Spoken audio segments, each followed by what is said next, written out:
नमस्कार दोस्तों, स्वागत है आप सभी का बिहार विशेष शिक्षक चैनल के कनमोल पेश का शिक्षा संवाद के आज के इस अंक में, जहां हम बात करेंगे दिन भर की तमाम बड़ी खबरों के बारे में। तो पहली बड़ी अपडेट निकल के आ रही है, सरकारी स्कूलों में शनिवार को फिर से लागू होगी हाफ डे व्यवस्था। जी हां शिक्षक बंधुओं, बिहार के सरकारी स्कूलों के शिक्षकों और छात्र छात्राओं के लिए बड़ी राहत भरी खबर है, जहां पे राज्य के सरकारी विद्यालयों में शनिवार को एक बार फिर पुराने नियम के तहत हाफ डे यानी आधे दिन की पढ़ाई की व्यवस्था लागू होने जा रही है।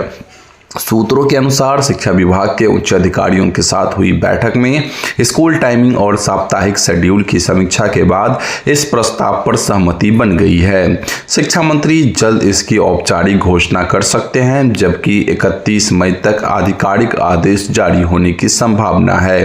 इस फैसले से राज्य के करीब 6.25 लाख शिक्षकों और करोड़ों छात्र छात्राओं को राहत मिलेगी। हाफ डे व्यवस्था लागू होने से शिक्षकों को कॉपी जांच, लेसन प्लान और अन्य जरूरी कार्यों के लिए अतिरिक्त समय मिलेगा। वहीं बच्चों को भी थकान से राहत मिल सकेगी। तो साथियों, अब देखना होगा कब तक ये जो व्यवस्था लागू होती है। हालांकि 31 मई तक इसकी आधिकारिक आदेश जारी होने की प्रबल संभावना दिख रही है और ये बैठक कंप्लीट हो चुका है साथियों, ठीक है ना। कभी भी शिक्षा मंत्री इसकी घोषणा कर सकते हैं। इस चीज की अपडेट निकल के आ रही है। वहीं नेक्स्ट अपडेट की ओर रुख करें तो शिक्षकों के हितों की रक्षा के लिए सरकार प्रतिबद्ध, शिक्षा मंत्री। जी हां शिक्षक बंधुओं, पटना में शिक्षा मंत्री ने शिक्षकों को बड़ा भरोसा देते हुए कहा है कि राज्य सरकार शिक्षकों के हितों की रक्षा के लिए पूरी तरह प्रतिबद्ध है और विद्यालय अध्यापकों के साथ किसी भी स्तर पर कोई पक्षपात नहीं किया जाएगा। बिहार राज्य विद्यालय अध्यापक संघ के महासचिव ने शिक्षा मंत्री से मुलाकात कर शिक्षकों की कई महत्वपूर्ण समस्याओं को रखा।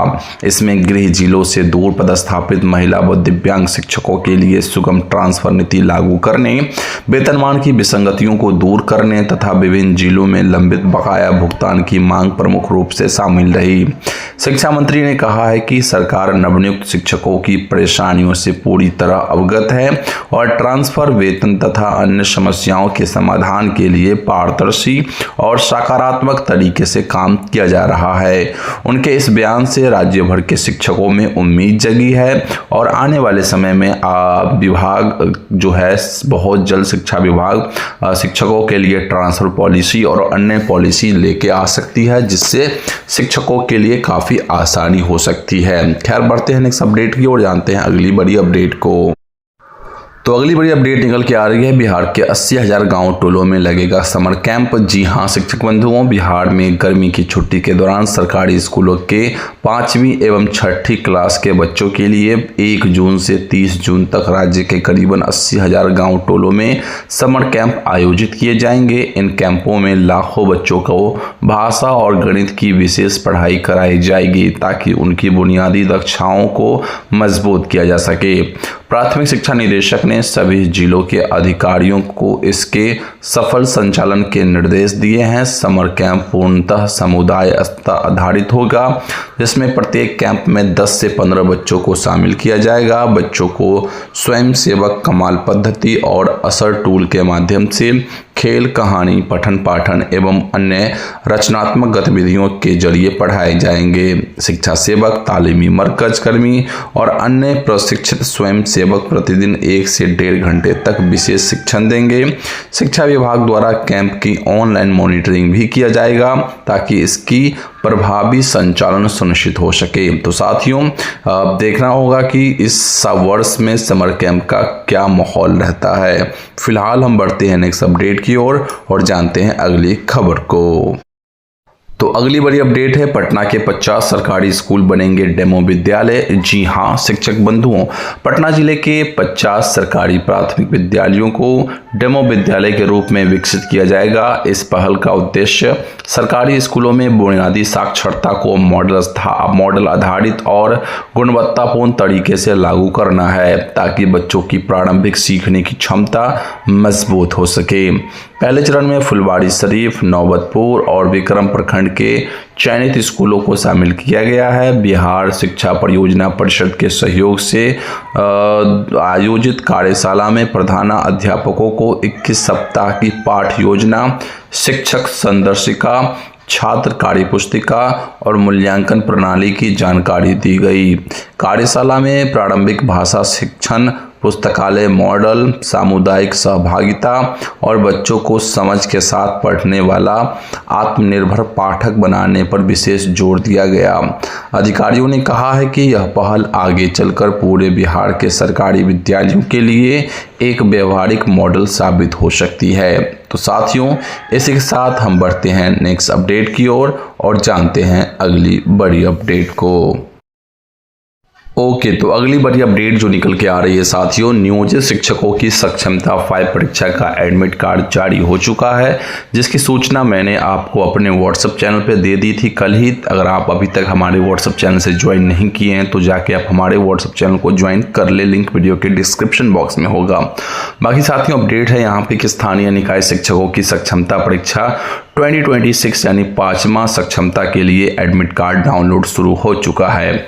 शिक्षक जो है 25 मई से 8 जून 2026 तक अपना प्रवेश पत्र डाउनलोड कर सकते हैं, जबकि परीक्षा 5 जून से 8 जून 2026 तक आयोजित होगी। एडमिट कार्ड डाउनलोड करने के लिए एप्लीकेशन आईडी और डेट ऑफ बर्थ डालना अनिवार्य है। कई शिक्षक मोबाइल नंबर से एडमिट कार्ड निकालने की कोशिश कर रहे हैं, जिससे प्रवेश पत्र डाउनलोड नहीं हो रहा है। प्रवेश पत्र डाउनलोड करने के बाद बीआरसी के निर्देशानुसार उसे जमा कर डीपीओ से मुहर और हस्ताक्षर जरूर करवा ले, क्योंकि काउंसलिंग के समय इसकी जांच होती है। जिन शिक्षकों का एप्लीकेशन आईडी ब्लैंक दिख रहा है या एडमिट कार्ड डाउनलोड नहीं हो रहा है, वे तुरंत डीपीओ कार्यालय से संपर्क करें। तो साथियों, ये इसके साथ ही हम बढ़ते हैं नेक्स्ट अपडेट की और अगली बड़ी अपडेट जो निकल के यहाँ पे आ रही है वो है साथियों बहुत ही महत्वपूर्ण अपडेट, 8वां वेतन आयोग से जुड़ा हुआ अपडेट है। चलिए जानते हैं। तो साथियों सावधान, एआई द्वारा बनाई गई फेक न्यूज़ तेजी से हो रही है वायरल। जी हाँ शिक्षक बंधुओं, सोशल मीडिया पर एआई द्वारा तैयार किए गए कथित दैनिक भास्कर के न्यूज़पेपर पेज के जरिए यह दावा तेजी से वायरल किया जा रहा है कि 8वें वेतन आयोग में कर्मचारियों की न्यूनतम बेसिक सैलरी 72,000 रुपये तय होगी। फिलहाल केंद्र सरकार, वित्त मंत्रालय या किसी आधिकारिक आयोग की ओर से ऐसी कोई पुष्टि नहीं की गई है। वायरल खबर में बताए गए आंकड़े केवल अनुमान और तथाकथित सूत्रों के आधार पर प्रसारित किए जा रहे हैं। अभी 8वें वेतन आयोग की अंतिम रिपोर्ट, फिटमेंट फैक्टर और सैलरी स्ट्रक्चर को कोई आधिकारिक फैसला नहीं आया है। इसीलिए कर्मचारी साथी ऐसी भ्रामक और फेक खबरों से सावधान रहे तथा केवल सरकारी अधिसूचना और आधिकारिक बयान पर ही विश्वास करें। बिना पुष्टि वाली खबरों को शेयर करने से बचे, अन्यथा आपके ऊपर कभी भी कार्रवाई भी हो सकती है। साथियों चलिए इसी के साथ हम बढ़ते हैं अगली बड़ी अपडेट की ओर और अगली खबर जो निकल के आ रही है साथियों वो है ग्रीष्मावकाश के आगे पीछे नहीं मिलेगा सीएल व एसएल। जी हाँ साथियों, आपने सही सुना। शिक्षा विभाग ने ग्रीष्मावकाश जैसी लंबी छुट्टियों को लेकर सख्त निर्देश जारी किए हैं।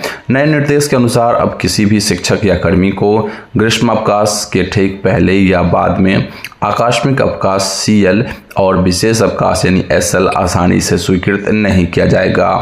विभाग ने स्पष्ट किया है कि बिना सक्षम प्राधिकार की पूर्व लिखित अनुमति के छुट्टियों के आगे पीछे अनुपस्थित पाए जाने पर पूरी ग्रीष्मावकाश अनाधिकृत अनुपस्थिति माना जा सकता है, जिससे वेतन कटौती और विभागीय कार्रवाई भी हो सकती है। चिकित्सा अवकाश के लिए पंजीकृत चिकित्सक का मेडिकल प्रमाण पत्र तथा एचएम और बीईओ की पूर्व स्वीकृति अनिवार्य होगी। विभाग का कहना है कि बिना सूचना अनुपस्थिति से विद्यालय संचालन और पढ़ाई प्रभावित हो रही थी। इसीलिए सेवा अनुशासन को मजबूत करने के लिए कदम उठाया गया है। हालांकि साथियों मैं आपको बता दूं कि ये पत्र पहले से भी जारी है, तो इसमें कोई नई बात तो बिल्कुल नहीं है, लेकिन कन्फ्यूजन है शिक्षकों के अंदर, जिसके कारण जो है इसे पुनः लागू किया गया है, जिला वाइज इसे लागू किया गया है। फिलहाल बढ़ते हैं नेक्स्ट अपडेट की ओर। तो साथियों बिहार में शिक्षक ट्रांसफर को लेकर वायरल पोस्ट भ्रामक। जी हां साथियों, सोशल मीडिया पर बिहार में नई टीचर ट्रांसफर पॉलिसी लागू होने, महिला शिक्षकों को घर के पास पोस्टिंग देने और पुरुष शिक्षकों को बगल के प्रखंड में ट्रांसफर का मौका मिलने संबंधी पोस्ट तेजी से वायरल की जा रही है। वायरल पोस्ट में दावा किया जा रहा है कि मुख्यमंत्री ने उच्च स्तरीय समीक्षा बैठक के बाद यह बड़ा ऐलान किया है। हालांकि मुख्यमंत्री जी के आधिकारिक फेसबुक पोस्ट और एक्स हैंडल की जांच करने पर इस प्रकार की कोई सूचना, आदेश या घोषणा साझा नहीं की गई है। ऐसे में यह खबर फिलहाल भ्रामक और फर्जी प्रतीत होती है। शिक्षक साथी और आम लोग किसी भी वायरल पोस्ट पर तुरंत भरोसा न करें तथा केवल शिक्षा विभाग या सरकार की आधिकारिक सूचना पर ही विश्वास करें। बिना पुष्टि वाली खबरों को शेयर करने से बचें और फेक न्यूज़ से सतर्क रहे। जैसा कि मैंने पहले बताया कि अगर आप इसमें संलिप्त पाए गए तो आपके ऊपर भी विभागीय कार्रवाई हो सकती है, इसीलिए आप इससे बच के रहे। तो साथियों, ये थी सारी अपडेट जो कि मैंने आपको बता दी। बाकी अन्य खबर के लिए आप हमारे व्हाट्सएप चैनल को ज्वाइन कर सकते हैं, जिसका लिंक वीडियो के डिस्क्रिप्शन बॉक्स में है। हम मिलते हैं आपसे अगली वीडियो में, तब तक के लिए जय हिंद।